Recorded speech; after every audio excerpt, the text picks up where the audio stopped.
la meilleure prestation d'un leader qui a visité le bureau ovale depuis que Donald Trump est au pouvoir. Et s'il continue comme ça, je vais l'appeler Carney le charmeur, même Carney le dompteur. Parce qu'il a réussi aujourd'hui à dompter... Enfin, il a commencé à dompter Donald Trump, à votre avis, c'est ça? Non, mais honnêtement, peu importe ses couleurs politiques, je suis fier que mon premier ministre était à la Maison-Blanche aujourd'hui. Michel. Bien, je pense que c'est un exercice qui est réussi, c'est-à-dire que M. Carney a été très habile. Évidemment, il est allé sur le... À chaque réponse qu'il donnait, il allait sur le terrain de M. Trump. Il faisait une petite flatterie en même temps, mais il revenait en défendant le point de vue du Canada. Et ça, je pense qu'il l'a fait correctement, de bon ton. Chose certaine, il n'y a pas de gaffe. Chose certaine, il n'y a pas eu d'insulte. Chose certaine, le ton est resté cordial. Mais je pense qu'il a réussi à passer quelques messages, dont celui dont on vient de parler. Mais il essaie de dire à M. Trump, vous avez transformé votre pays, vous voulez économiquement transformer votre pays. Nous aussi, au Canada, c'est ça qu'on veut faire. Donc, là-dessus, sur la base de ce principe-là, on est à la même place. Et il dit à M. Trump, parce qu'on veut transformer nos économies, comment pouvons-nous être partenaires? Mais ça, M. Trump, il ne veut pas entendre ça.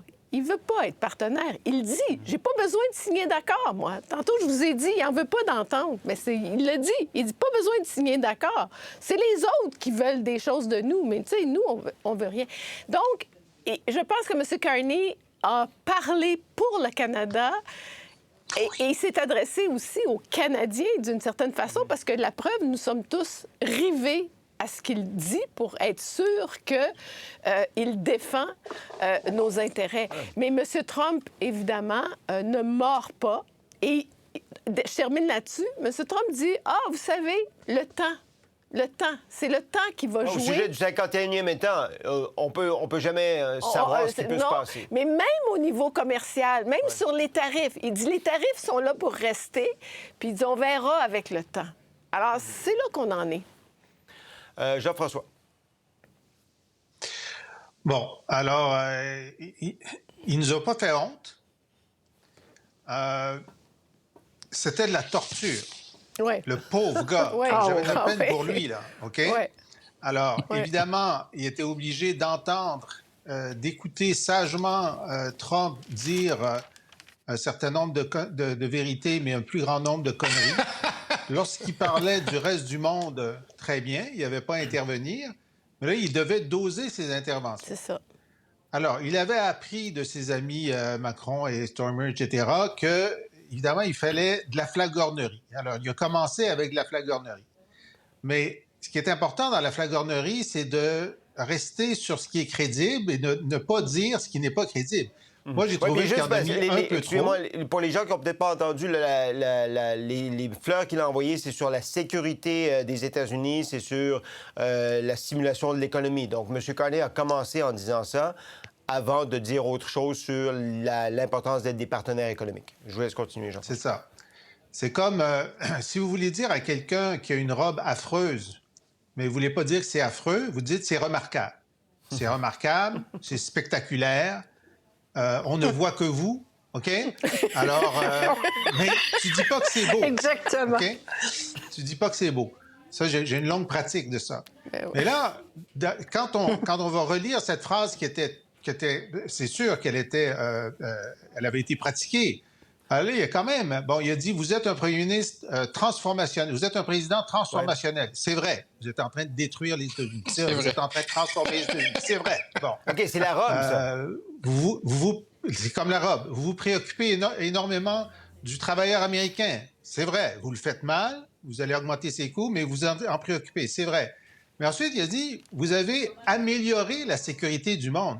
Mais jamais de la vie. Non, ça, c'était trop, Ça, c'était trop, hein? On est d'accord. Oh, ouais. Bon, il est en train de mettre à mal les alliances internationales et de faire le jeu de Poutine. Alors ça, c'est faux. Bon, alors, mais globalement, OK, mais je comprenais, ça a mis Trump de bonne humeur. C'était son objectif.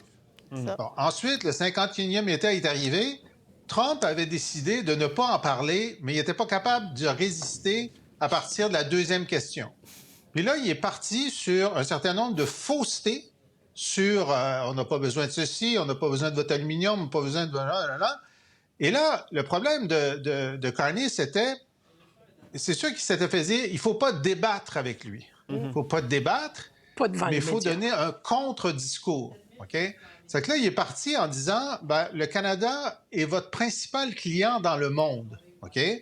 Alors, vous avez besoin de nous comme clients. Mais ça, ils ont dû faire les pratiques où le gars qui faisait Trump, il disait, non, on n'a pas besoin de vous comme client. On sait qu'on vous vend des choses, mais on va faire plus d'argent en faisant nos... Alors, il savait qu'il ne pouvait pas aller très loin dans cette discussion-là, parce que de toute façon, l'autre a toujours raison. Mais j'ai vu à la fin, quand M. Trump est encore reparti sur le fait que les États-Unis subventionnaient à 200 milliards, etc., là, il voulait répondre. Il était prêt, il était sur le bout de sa chaise, il a fait un petit signe de la main, mais Trump a dit « c'est fini ».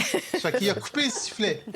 Alors, bon, donc, compte tenu de la situation, OK, on peut dire il a relativement bien fait. À mon avis, il aurait pu faire un peu mieux. Il aurait pu s'imposer légèrement plus. Regarde, tu donnes ton opinion, Dimitri, je donne la mienne. Je lui donne pas un A+++. Non. Je lui donne un B. Je lui donne un B, ce qui est déjà bien, OK, compte tenu du degré de difficulté. Puis ensuite, on va voir, parce que là aussi, on a eu des informations, et il a eu des informations. Alors, Trump a dit, on n'a pas besoin de renégocier l'ALENA+. Pas besoin, parce que de toute façon, je marche dessus, alors j'ai pas besoin de leur négocier. Je sais même pas s'il faut renégocier, puis les tarifs, ils sont permanents. Ça fait que je sais pas exactement de quoi on va parler.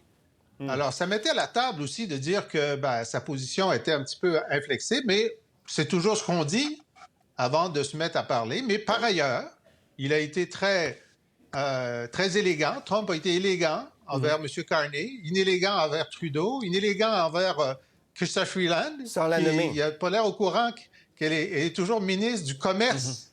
Elle est ministre du Commerce, OK? Quand même. She was a nasty woman. On verra la semaine prochaine. On verra la semaine prochaine si elle a encore le commerce. Qu'elle va l'être encore, ouais. Alors, en tout cas, c'était très divertissant. Françoise.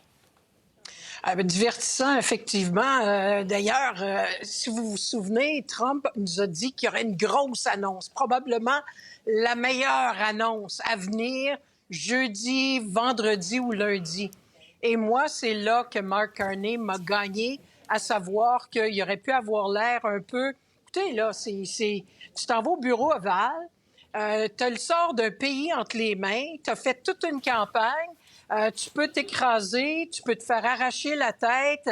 On va observer toutes ces mimiques. Est-ce qu'il y avait l'air en contrôle, en confiance?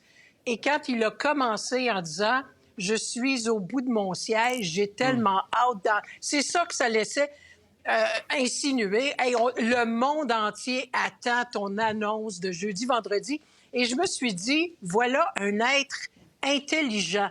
Oui, Jean-François, tu as raison, de la flatterie, il y en avait, mais je peux vous dire qu'avec un homme comme Trump, c'est avec ça que tu réussis, en bon pêcheur, à l'hameçonner. Alors, dans ce contexte-là, il a utilisé les bons outils. Puis ça, là, c'est pas de la pratique parce que tu sais pas qu'il va te parler d'une annonce qui s'en vient le jeudi. Ça, c'est quelqu'un, et moi, j'observe toujours ces choses-là, qui est vide d'esprit, qui attend, un peu comme notre Sébastien National, qui des fois va nous sortir une phrase en jeu de mots. Alors, ça démontre une certaine forme. Je suis toujours sur le bout de mon siège avec vous, je vous l'assure.